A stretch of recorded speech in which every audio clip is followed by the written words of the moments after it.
Hallo, Servus. Ich nehme euch das auf, wie ihr jetzt, wie besprochen, diese Connection machen könnt, dass der AI-Bot von euch die Antwort eigentlich in ChatArmin dann einspielt. Also wie es funktioniert, prinzipiell, ich habe das jetzt mal so ein bisschen nachgespielt hier.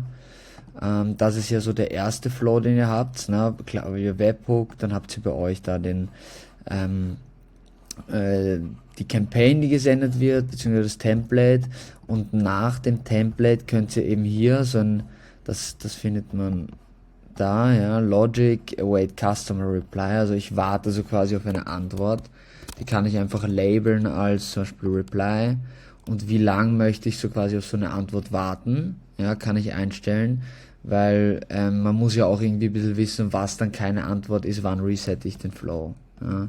Also ich kann entweder sagen, wenn ihr möchtet jetzt einen Tag, eine Stunde etc. Ja, das ist nur optional, falls man was abfragen will, aber dann hätte ich das zum Beispiel so gemacht oder einen Tag. Und was man dann machen kann, ist eigentlich so if reply valid. Ja, dann machst du hier als Action called Post API und sagen wir mal, das wäre jetzt API Punkt und hier, also der Phone wird mitgegeben, ja. Wenn ihr hier jetzt eingibt Messages, so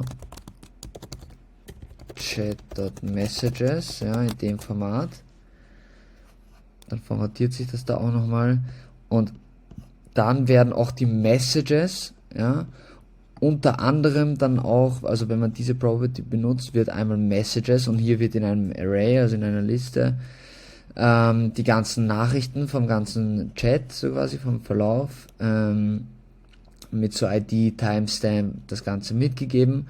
Plus es wird auch so eine Chat-ID mitgegeben, aber das seht ihr dann, wenn ihr den Request Body mal anseht. Ja. Prinzipiell könntet ihr auch testen, ja, sollte auch so funktionieren.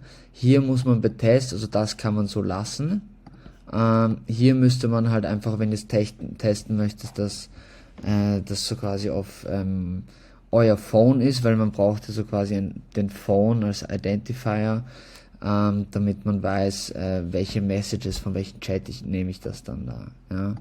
Also genau, da gibst du dann halt hier einfach deine Telefonnummer an, so und dann kannst du Test API und es sollte dann eben auch schon die Liste hier sein. Ja?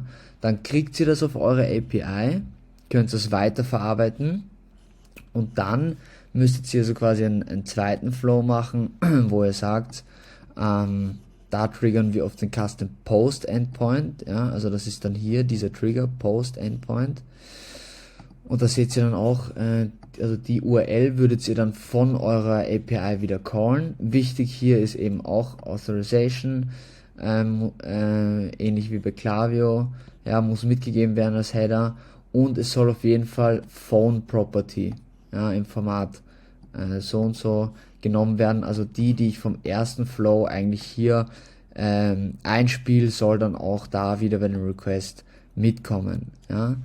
Und dann könnt ihr bei Send Message, wenn ihr zum Beispiel, also wenn ihr die API wieder callt, ja, und ihr sagt, dass diese Response quasi, habt ihr im JSON Body unter Response, ja, oder Message, dann könnt ihr hier einfach in Ecking Klammer, so wie es bei euch dann im Body mitgeschickt wird, so machen und so wird dann geantwortet.